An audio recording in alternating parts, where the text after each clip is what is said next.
लगभग 25%, 4 में से 1 पद खाली पड़ा हुआ है। ये खाली क्यों पड़े हैं? जब बेरोजगारी एक समस्या है तो सरकारी पद अगर खाली हैं तो ये तो इसकी जवाबदेही किसकी होगी?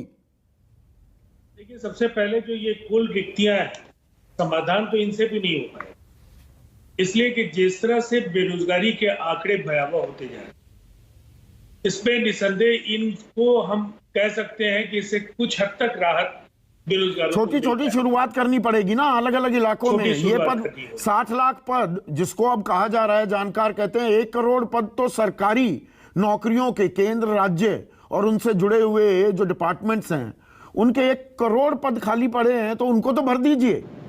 निसंदेह इस बात से मैं सहमत हूं इसलिए कि माननीय सांसद वरुण गांधी ने भी इस प्रश्न को उठाया है।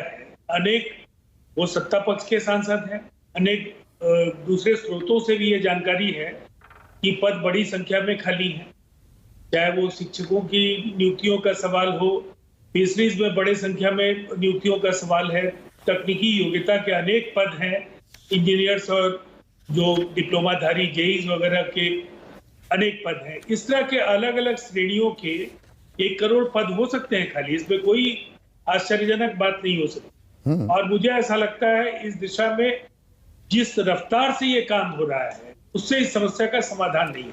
भाई अगर फौज में 1,07,505 और सेंट्रल आर्म्ड पुलिस फोर्सेस में 91,000, स्टेट पुलिस में, राज्य पुलिस में 5,31,737, ये तो कानून व्यवस्था बनाए रखने वाले पद हैं।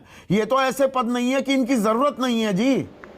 नहीं, ये तो आबादी के जो आंकड़े हैं और उनके साथ पुलिस कर्मियों का अनुपात एक राष्ट्रीय औसत और उसके हिसाब से कई राज्य हैं जहां उस औसत के करीब काम नहीं हो पाया है, तो कानून व्यवस्था को बेहतर बनाने के लिए बड़ी जवाबदेही है। लेकिन मैं मानता हूं जो बाकी संवर्ग है, चाहे वो अभियंताओं के पद हो, चाहे वो आयुष चिकित्सकों के पद हो, चाहे वो ऑप्थेल्मिक असिस्टेंट्स के पद हो, या तकनीकी योग्यता के अनेक पद जो अलग अलग आउटसोर्सिंग के जरिए जिन पदों को नियमित पद से अब आउटसोर्सिंग के जरिए किया जा रहा है, उसमें अनिश्चितता बहुत ज्यादा है। लेकिन इसके बावजूद वो नौकरियां हैं।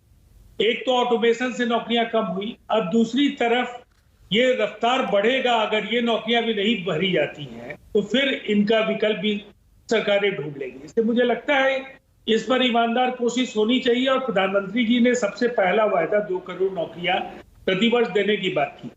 हो सकता है वो भारत की जो परिस्थिति है और जो हमारा पूरा ढांचा है उसमें वो संभव नहीं हो, लेकिन कम से कम ये प्रयास, ईमानदार प्रयास जरूर दिखना चाहिए कि नौकरी और रोजगार के कंफ्यूजन में ये चर्चा कभी सार्थक नहीं हो पाती क्या?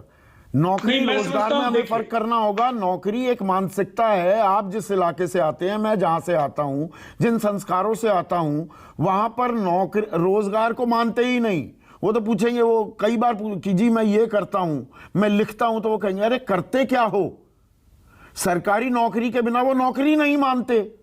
लेकिन देखिए, हमें अपने सामाजिक सरोकारों को भी तो संज्ञान लेना पड़ेगा ना उनका।